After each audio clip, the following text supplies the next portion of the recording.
Hello everyone, welcome you all once again in the infinity classes Gorakhpur. तो friends, आप सभी का इन्फिनिटी क्लासेस गोरखपुर में एक बार फिर से स्वागत है। तो चलिए, आज जो है इस लेक्चर में हम बात करेंगे न्यूटन्स लॉ ऑफ मोशन की। जैसा कि आप लोग को पता ही है, फास्ट एंड फ्यूरियस सीरीज का ये जो हमारा दूसरा चैप्टर चल रहा है, force and the law of motion. ठीक, तो फोर्स के बारे में हम लोगों ने फर्स्ट वाले लेक्चर में जो है फोर्स क्या होता है, टाइप्स ऑफ फोर्स, इन सारी चीजों पे डिस्कशन हो गया था। आज इस लेक्चर में हम लोग न्यूटन्स लॉ ऑफ मोशन को जानेंगे, एक एक करके। First law, second law, third law, फिर उसी के अंतर्गत हमारा आता है इनर्शिया और मोमेंटम, एक एक करके उसको समझेंगे। तो चलिए, देर ना करते हुए शुरू करते हैं अपने लेक्चर को। और सबसे पहले हमारा काम होगा अपने टॉपिक को जो है यहाँ बोर्ड पे मेंशन करना। तो हमारा टॉपिक है न्यूटन्स लॉ ऑफ मोशन। चलिए, Newton's NEWTONS,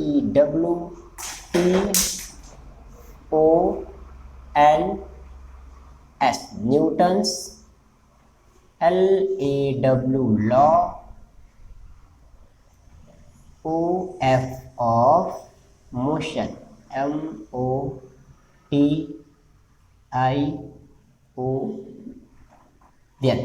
Newton's law of motion.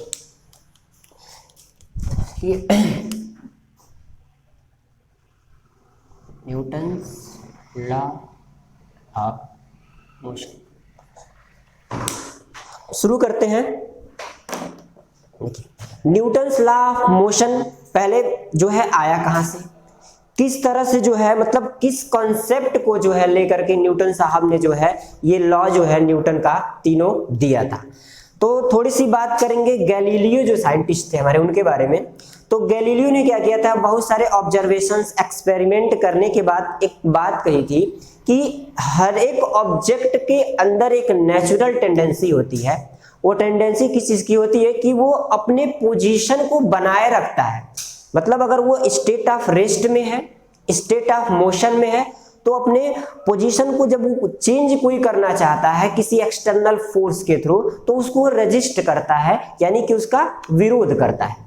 तो उन्हीं बातों को लेकर के जो है, यानी कि गैलीलियो जो भी स्टेटमेंट दिए थे, उन्हीं स्टेटमेंट को स्टडीज करने के बाद आइजैक न्यूटन ने क्या कहा कि क्यों ना उस जो भी ऑब्जेक्ट पे हमारे ये जो लॉ लग रहे हैं कि अपने पोजीशन को वो चेंज नहीं करता है, रेजिस्ट करता है, अपने स्टेट को बदलना नहीं चाहता है जब तक कि उस पर कोई एक्सटर्नल फोर्स अप्लाई ना किया जाए। तो उन्हीं सब को लेकर के उन्होंने लॉ बनाया, जिसे आज हम लोग जानते हैं न्यूटन्स लॉ ऑफ मोशन से। क्लियर होगी बात। अब न्यूटन्स लॉ ऑफ मोशन में कौन कौन से लॉ थे? सबसे पहले जो है, जो भी लॉ हमारे थे वहां यहाँ एक साइड में पहले उसको हम मेंशन करते हैं। तो Newton gave the 3 laws of motion. सबसे पहली चीज न्यूटन ने क्या दिया था, 3 लॉ दिए थे। Newton NEWTON, Newton gave the 3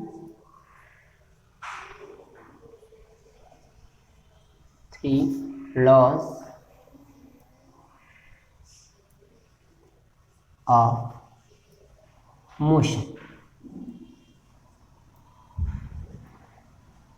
ठीक है, इन्होंने 3 लॉ दिया था। सबसे पहला हमारा लॉ क्या था, जिसे हम जानते हैं फर्स्ट लॉ ऑफ मोशन से, यानी कि फर्स्ट हमारा होगा, फर्स्ट होगा हमारा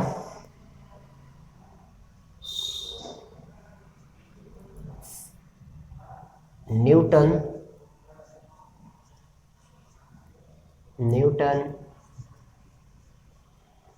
first law of motion, first law of motion, Newton first law of motion. दूसरे की बात करते हैं, दूसरा क्या था हमारा, Newton second law of motion, Newton second law of motion, SECOND, second, LAW law O F of motion. और थर्ड जो हमारा था वो था Newton third law of motion. Third law of motion. Clear हो गई बात कि न्यूटन ने हमें 3 लॉज दिए थे मोशन के, first law of motion, second law of motion, third law of motion. अब हमें क्या करना है कि सबसे पहले जो है न्यूटन ने जो फर्स्ट लॉ दिया था, सबसे पहले हम उसको क्लियर करेंगे, उसके बाद फिर न्यूटन के सेकेंड लॉ पे आएंगे and after that third law पे आएंगे। तो चलिए सबसे पहले हम स्टार्ट करेंगे Newton first law of motion.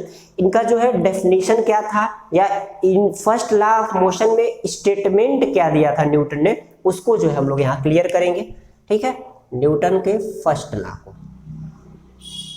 The 3 law of motion. अब देखिए यहाँ इस वीडियो के माध्यम से आप अपने नोट्स को भी जो बिल्कुल आसानी से बना सकते हैं। जैसे हमारा पहला लेक्चर था फोर्स एंड इट्स टाइप का, तो आप क्या कीजिए, वीडियो को जो है रोक करके जो है आराम से अपना जो है कॉपी पेन लीजिए और यहाँ पे नोट्स भी बनाते चलिए साथ में, क्योंकि बिल्कुल शॉर्ट वे में जो भी चीजें हैं वो शॉर्ट वे में यहाँ आपको मिलेंगी। बुक्स की मदद लेंगे तो उसमें आपको बहुत ज्यादा ब्रॉड मिलेगा, लेकिन यहाँ मैं चीजों को जो है बिल्कुल एकदम कॉन्सेप्चुअली जो है लेकर के आया हूँ, तो नोट्स भी साथ ही साथ आप लोग प्रिपेयर करते चलिए। तो Newton first law of motion सबसे पहले हम लोग यहाँ मेंशन करते हैं, यहां से शुरू करते हैं। Newton first law of motion, Newton first law of motion.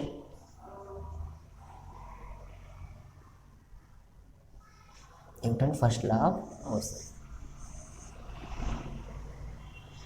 सबसे पहले इसके स्टेटमेंट को जानते हैं। स्टेटमेंट इनका क्या था, फर्स्ट लॉ में ये बताया गया था कि यदि कोई ऑब्जेक्ट, क्या है, यदि कोई ऑब्जेक्ट या कोई वस्तु जो है वो स्टेट ऑफ रेस्ट में है, या कह सकते हैं स्टेट ऑफ मोशन में है, तो वह तब तक उसी स्टेट में रहती है जब तक कि उस पर कोई एक्सटर्नल यानी कि बाह्य बल जो है उस पर अप्लाई न किया जाए। सपोज कीजिए, जैसे सपोज कीजिए कोई टेबल है, या आपने एक टेबल पे एक बुक रखी है, तो वो बुक क्या ऑटोमेटिक जो है अपने पोजीशन को चेंज कर लेगा, अपने स्टेट को चेंज कर लेगा? नहीं। कब चेंज करेगा? जब आप उस पर कोई एक्सटर्नल फोर्स जब तक अप्लाई नहीं करेंगे तब तक वो अपने पोजीशन को चेंज नहीं करता है। और गैलीलियो ने यही बात कही थी कि ऑब्जेक्ट के अंदर एक नेचुरल टेंडेंसी होती है, ठीक है, नेचुरल टेंडेंसी होती है कि वो अपने पोजीशन को चेंज नहीं करते हैं खुद से, जब तक कि उस पर कोई फोर्स ना लगाया जाए। और यही बात, इसी स्टेटमेंट को आइजैक न्यूटन ने जो है अपने इस Newton first law of motion के स्टेटमेंट के थ्रू जो समझाने की कोशिश की है। तो सबसे पहले हम लोग क्या करते हैं, न्यूटन का जो फर्स्ट लॉ का स्टेटमेंट है उसको समझते हैं। क्या कहा था उन्होंने? उन्होंने बोला कि any object is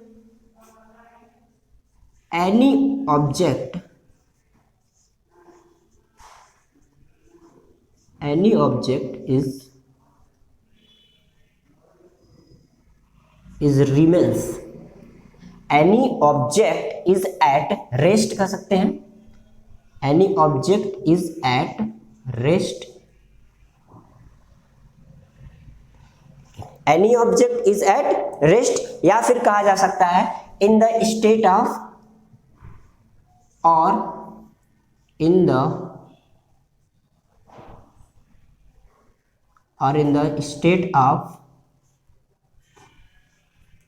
state of uniform motion,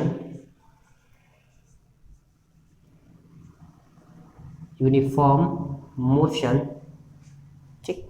Any object is at rest or in the state of uniform motion। उसके आगे क्या होगा? Uniform motion. उसके बाद हम लोग देखिए any object is at rest और in the state of uniform motion in a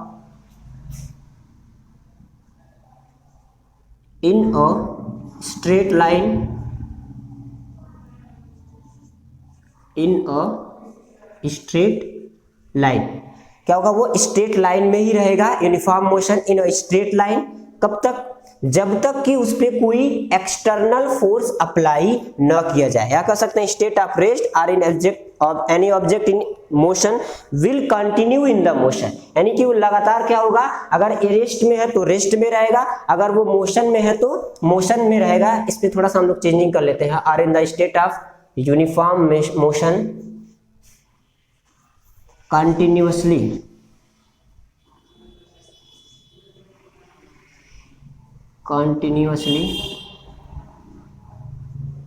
is at rest or in the state of uniform motion continuously in a straight line,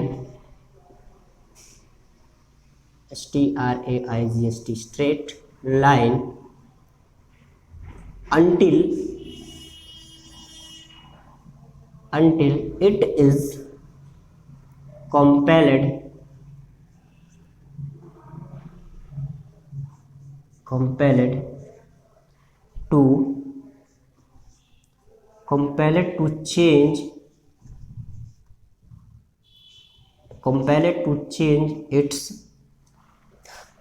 to change it by an external force।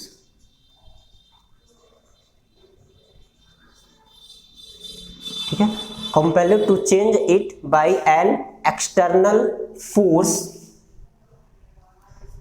to change its position। ठीक, देखिए फिर से एक बार statement को पढ़ते हैं कि any object is at rest or in the state of uniform motion continuously, मतलब कि स्टेट ऑफ रेस्ट में है तो स्टेट ऑफ रेस्ट में रहेगा, अगर स्टेट ऑफ यूनिफॉर्म मोशन में है तो स्टेट ऑफ यूनिफॉर्म मोशन में कंटिन्यूसली रहेगा, इन ए स्ट्रेट लाइन, एक सीधी रेखा में अगर वो मोशन कर रहा है तो स्ट्रेट लाइन में रहेगा, until it is compelled to change it by an external force, तब तक रहेगा जब तक कि उस पे कोई एक एक्सटर्नल फोर्स जो है अप्लाई करके उसके पोजीशन को ना बदला जाए, तब तक वो अपने पोजीशन को बरकरार रखेगा। ये था न्यूटन के फर्स्ट लॉ ऑफ मोशन का स्टेटमेंट। एग्जाम्पल के थ्रू अगर हम इसको समझाने की कोशिश करें तो एग्जाम्पल की अगर बात करें, सपोज कीजिए ये रहा आपका एक टेबल, ठीक है,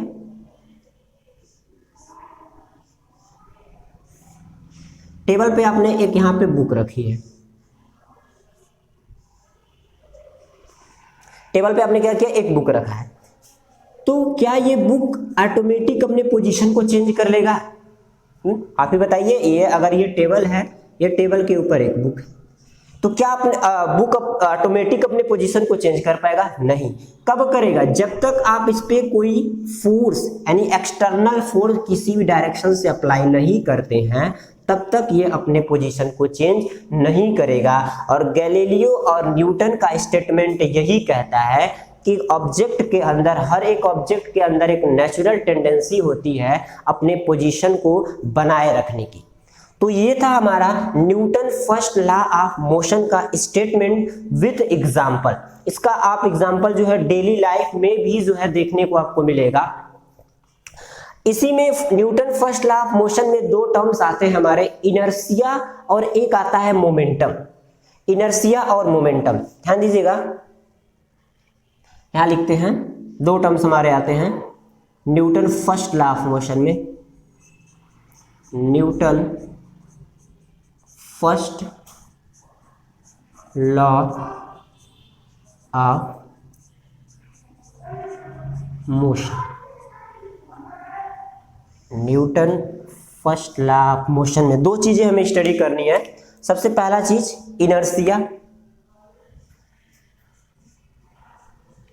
इनर्शिया,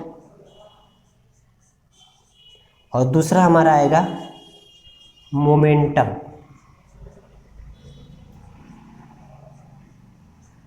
ठीक है, इनर्शिया और मोमेंटम।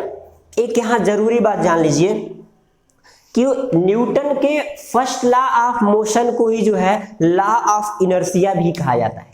क्यों कहा जाता है ये भी देखते हैं। सबसे पहले हम लिख लेते हैं लॉ ऑफ इनर्शिया भी कहा जाता है इसे, लॉ ऑफ इनर्शिया। ठीक है, लॉ ऑफ इनर्शिया भी कहा जाता है। अब क्यों कहा जाता है, क्योंकि इनर्शिया का स्टेटमेंट भी यही कहता है कि हर एक ऑब्जेक्ट के अंदर एक टेंडेंसी होती है अपने पोजीशन को बनाए रखने की, जब तक कि उस पर कोई एक्सटर्नल फोर्स ना लगाया जाए। अब एक्सटर्नल फोर्स लगाते भी हैं तो अपने क्या करता है वो, जो भी आप एक्सटर्नल फोर्स लगा रहे हैं उसको रजिस्ट करता है। जैसे सपोज कीजिए जो बॉक्स होता, कोई मान लीजिए एक टेबल ही है, टेबल आप ऐसे फ्लोर पे रखा हुआ है, ठीक है, या बेस पे ऐसे रखा हुआ है, तो आप उसको जब धक्का देते हैं तो क्या करता है, अपने पोजीशन को बनाए रखने की कोशिश करता है। आप जो फोर्स लगा रहे हैं उसके जस्ट अपोजिट में एक फोर्स लगता है जिसको हम कहते हैं फ्रिक्शन फोर्स। तो फ्रिक्शन फोर्स भी इसमें एक बहुत ही इंपॉर्टेंट रोल प्ले कर रहा है, जो कि हम लोग अभी आने वाले लेक्चर में फ्रिक्शन फोर्स क्या है उसको स्टडी करेंगे। तो ये था हमारा Newton first law of motion, जिसे लॉ ऑफ इनर्शिया के नाम से जाना जाता है। अब ये लॉ ऑफ इनर्शिया क्या होता है, लॉ ऑफ इनर्शिया में 2-3 पार्ट्स होते हैं। इनर्शिया ऑफ रेस्ट होता है, इनर्शिया ऑफ मोशन होता है, इनर्शिया ऑफ डायरेक्शन होता है, उसके बाद हमारा आ रहा है मोमेंटम। ये सारी चीजें होती हैं, लेकिन आज इस लेक्चर में हम लोग यहीं तक स्टडी करेंगे। अगले वाले लेक्चर में जो हम लोग इनर्शिया और मोमेंटम, उसके बाद जो है जो भी चीजें इसमें डीपली आ रही हैं उसको हम लोग अगले वाले लेक्चर में स्टडी करेंगे। तो आई होप आप सभी को ये लेक्चर पसंद आया होगा। अगर नहीं भी कोई भी दिक्कत भी आ रही है इसमें कि अभी लेक्चर सर समझ में नहीं आ रहा है, तो एक काम कीजिए, पहले लेक्चर को स्टार्ट से एंड तक देखिए बिल्कुल, और जहां भी कोई भी दिक्कत हो रही है तो कमेंट बॉक्स तो है ही, वहां पे प्लीज कमेंट कीजिए, सजेस्ट कीजिए क्या करना है, क्या रही, कैसे कहाँ दिक्कत आ रही है आप लोग को, उस पर जो है पूरी जो है कोशिश की जाएगी उसको इम्प्रूव करने की। तब तक के लिए टेक केयर, बाय बाय।